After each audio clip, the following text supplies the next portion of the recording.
जमत असेल तर निवडणुका लढव, मैदानात येऊन 288 पैकी 8 तरी उमेदवार निवडून आण, भुजबळांचं जरांगेंना थेट आव्हान.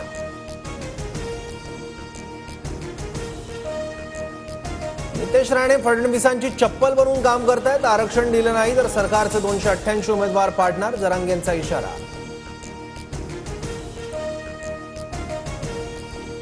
ओबीसीतून मराठा समाजाला आरक्षण देणार नाही, सगळे सोयऱ्यांना आरक्षण मिळणं शक्य नाही. 4 आयोगांनी तसं सांगितलंय. भुजबळांचं सांगलीतल्या मेळाव्यात वक्तव्य. मराठवाडा दौऱ्यानंतर राज ठाकरे मुंबईत परतले. शिवतीर्थ निवासस्थानाबाहेर राज ठाकरेंचं जंगी स्वागत. राज ठाकरेंना गरीब मराठ्यांच्या जीवावर वैभव मिळालं. त्यांना आरक्षणाची गरज नाही, पण इतरांना आहे. एसीत बसणाऱ्याला आरक्षणाची किंमत करणार नाही, जरांगेंचा राज ठाकरेंवर निशाणा.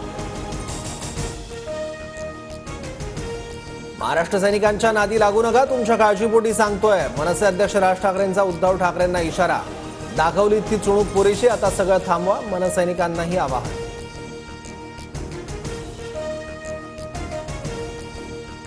काळोखाचा फायदा घेऊन हल्ला, मर्द असतात तर समोर आला असता. दिल्लीच्या अब्दालीकडून काल नारळ फेकण्यासाठी सुपारी, संजय राऊतांचा हल्लाबोल.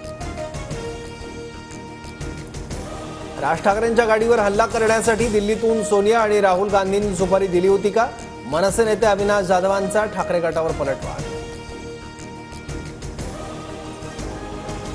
ठाण्यात ठाकरेंच्या ताफ्यावरील हल्ल्याप्रकरणी मनसे ठाणे जिल्हाध्यक्ष अविनाश जाधव मुख्य आरोपी, तर 2 वेगवेगळ्या एफआयआरमध्ये 44 जणांवर गुन्हा दाखल.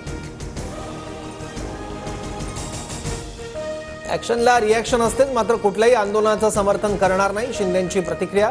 तर आता जे घडतंय ते महाराष्ट्रात आधी कधीच घडलं नव्हतं, अजित पवारांचं वक्तव्य.